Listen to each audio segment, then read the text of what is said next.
Hi all of you, see all welcome on this channel. तो आज हम part number 36 of MCQ पे हैं, जहाँ पे मैंने 20 इंपॉर्टेंट एमसीक्यू आपके लिए देखे हैं। कौन कौन से इंपॉर्टेंट क्वेश्चन है, स्टार्टिंग में क्वेश्चन नंबर 701 टू 720। सारे एमसीक्यू आपके इस वेबसाइट पे अवेलेबल है। नोटिफिकेशन पेज में आप जाएंगे तो आपके learnbeyond.co.in पे आपके ये एमसीक्यू आपको अवेलेबल दिखेंगे, which you can download. MCQ में हमारी रफ्तार हमेशा की तरह थोड़ी तेज होगी और कोशिश हम करेंगे कि मिनिमम समय में मैक्सिमम कवर अप हम कर सकें। If you are new on the channel, do like, share and subscribe so that जो भी इंपॉर्टेंट वीडियोस आपके लिए ऑन डेली बेसिस में आपके लिए लाता हूं, उससे आपके कुछ एडवांटेज हो सके, आपके नॉलेज में एनहांसमेंट होगा। शुरुआत क्वेश्चन नंबर 701 के साथ। Which of the following act governs the relationship between the banker and customer? जैसे बैंक और कस्टमर रिलेशनशिप है, जैसे क्रेडिट में है ना, या डेबिट में, या फिर लॉकर में, या फिर सेफ कस्टडी में, अलग अलग नाम से हम बैंक और कस्टमर को जानते हैं। Regarding the opening and operation of bank account, कौन से एक्ट के अंदर बैंक अकाउंट ओपनिंग और ऑपरेशन हमारा क्या है, तो आपका डिफाइन है। The right act is Indian contract act 1872।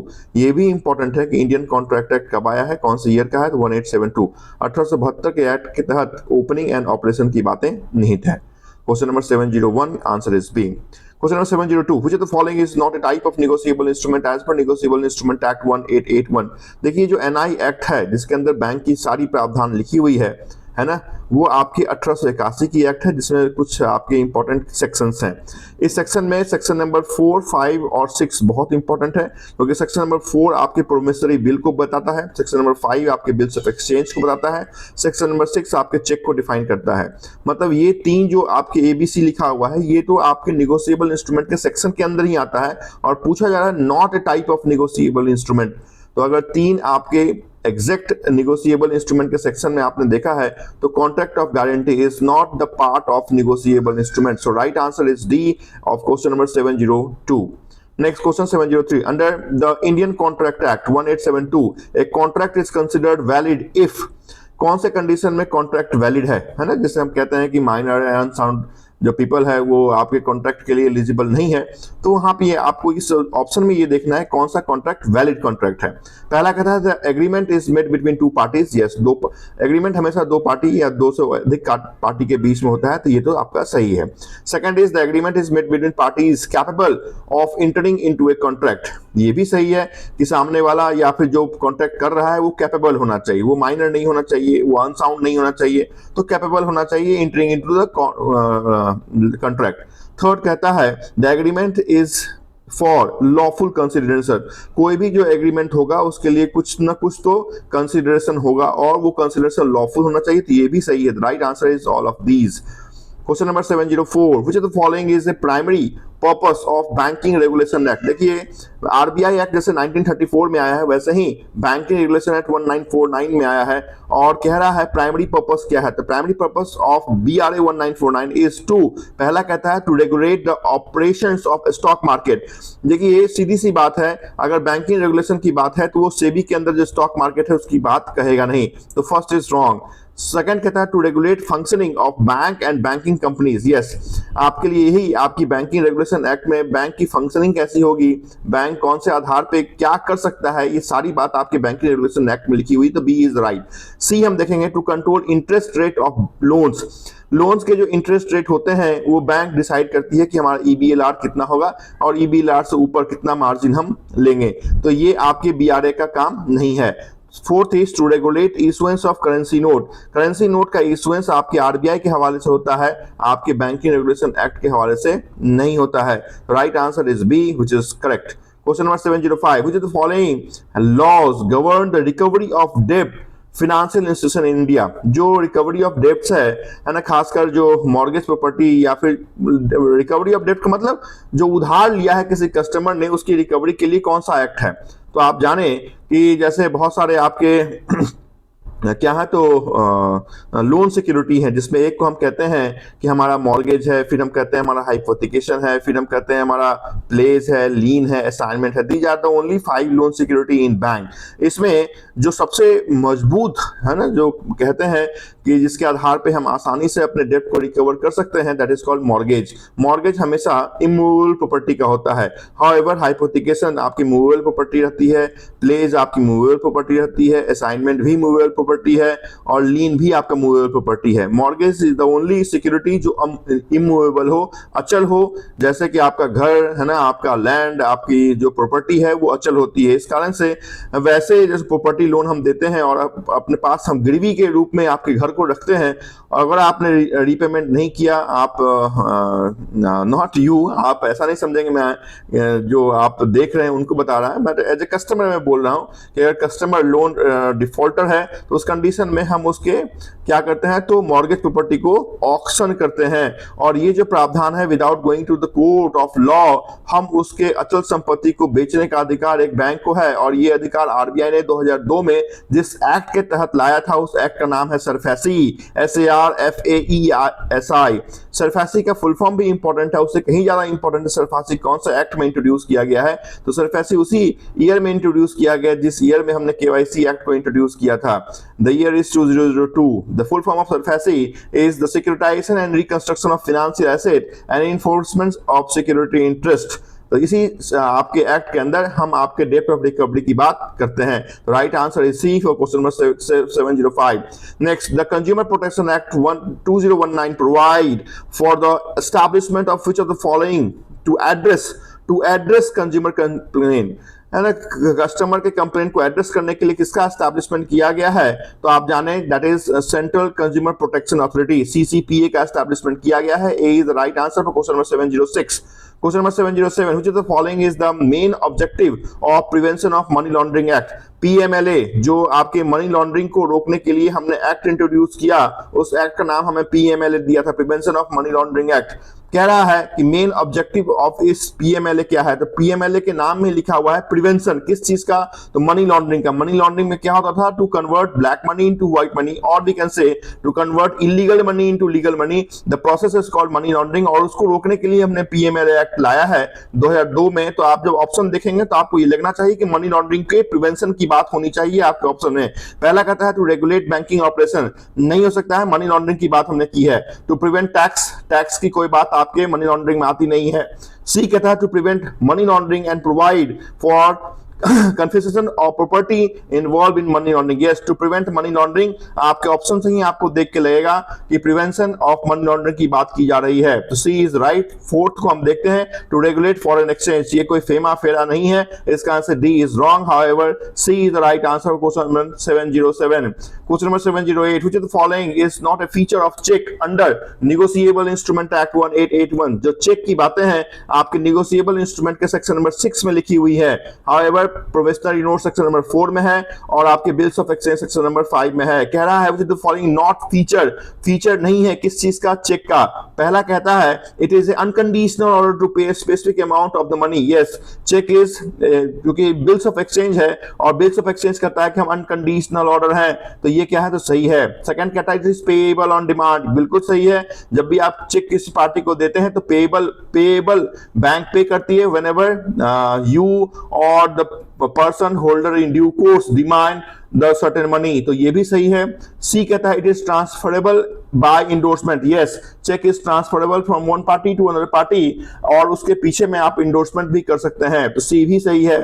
Fourth कहता है it can be issued without signature, ऐसा तो नहीं होता। ब्लैंक चेक का मतलब होता है cheque issue without holding without signature of the drawer, तो ये एक वैलिड फीचर नहीं है।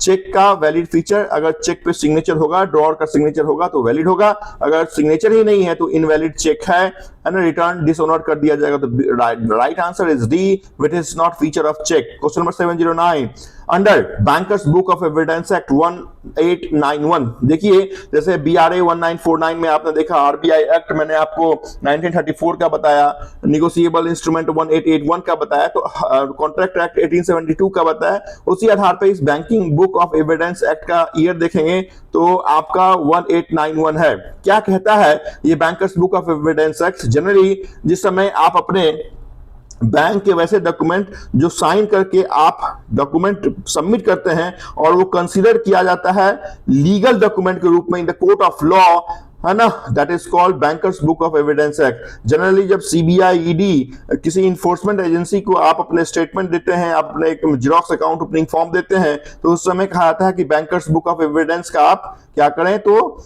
जो एक पेजर नोट है वो आप उसमें एस्टैब्लिश करें, उसमें आप अटैच करें। जब जैसे ही आप ये अटैच करेंगे, वो जो स्टेटमेंट जिसको आपने सर्टिफाइड किया है या फिर वैसा जिरोक्स पेपर जिसको आपने बैंक का ब्रांच का मुहर लगाया है, वो क्या होगी, lawful in the court of law.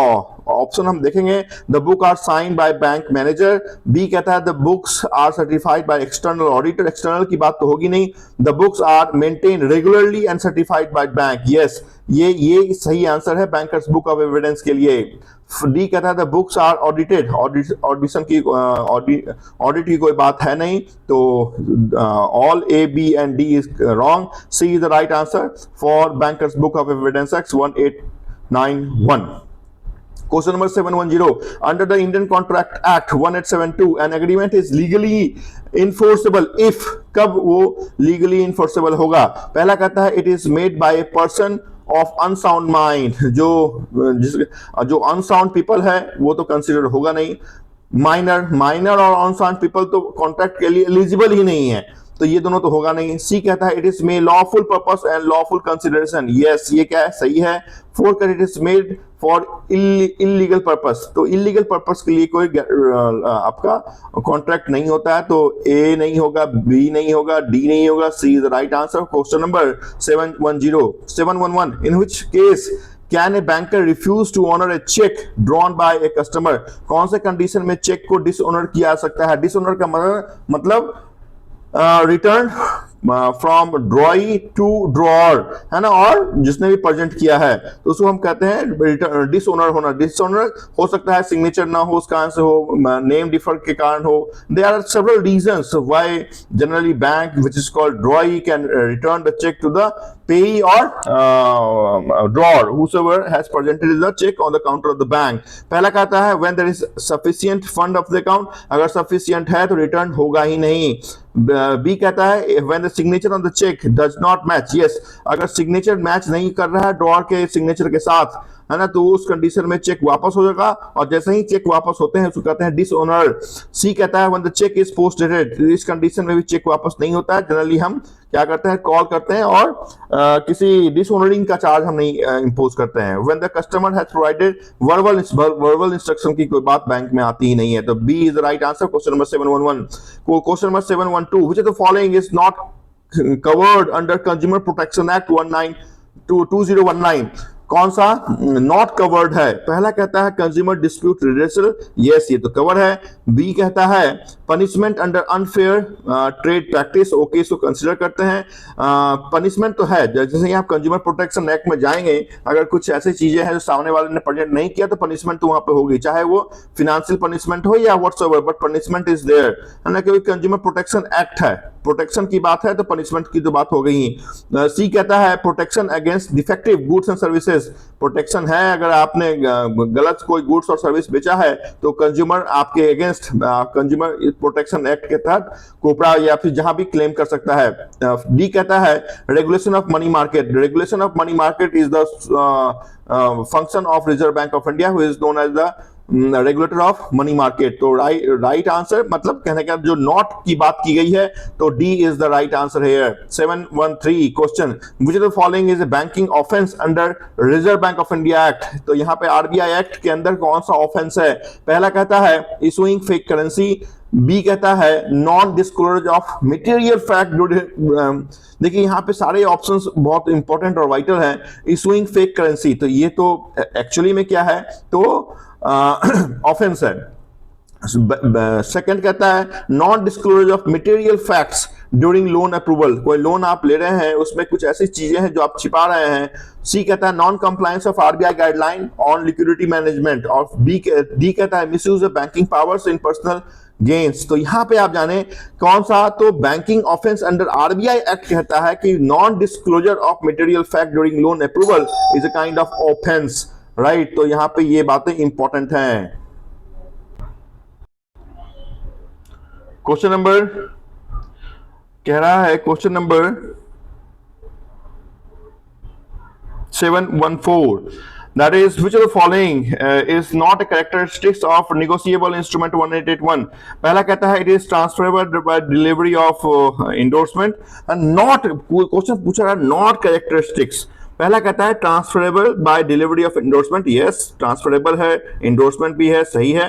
Second कहता है holder in due course has the right to sue on the instrument, yes जिसके पास भी अंत में चेक है इंडोर्समेंट के पास पहुंचा है तो वो is known as holder in due course, और उसी के पास राइट है ना प्रीवियस सारे इंडोर्सर को sue in the court of law, तो ये भी सही है. सी कहता है the instrument can be voided if the original issuer denies its validity, ये भी सही है. डी कहता है it must be payable either on demand or a fixed date in future, तो फ्यूचर नहीं होता है, सॉरी फ्यूचर तो होता ही है, तो सी भी सही है. But it is the instrument can be voided if original issuer denies it's validity, तो ये सी क्या है, तो सी सही नहीं, आपका नॉट करेक्ट, ये कोई कैरेक्टरिस्टिक्स नहीं है, तो सी द राइट आंसर है. इंपॉर्टेंट क्वेश्चन था, अच्छा क्वेश्चन था. Question number 715, under negotiable instrument a provisionary note is defined as, जो प्रोविजनरी नोट है आपके नेगोशिएबल इंस्ट्रूमेंट सेक्शन नंबर 4 में लिखा हुआ है, क्या है वो, it is a written promise. देखिए प्रोविजनरी नोट और बिल्स ऑफ एक्सचेंज मैंने टॉपिक वाइज वीडियो में मैंने पढ़ाया है पहले भी, आने वाले समय फिर से पढ़ाऊंगा कि what is difference between section number 4 and 5. तो यहां पे आप जान रहे हैं कि provisionary note it is written promise to pay a specific sum of money on demand, है ना, और प्रीफिक्स डेट, तो यही आपका क्या है, तो प्रोविजनरी नोट है. This B is the right answer for 715. Question number 716, which of the following is example of negotiable instrument.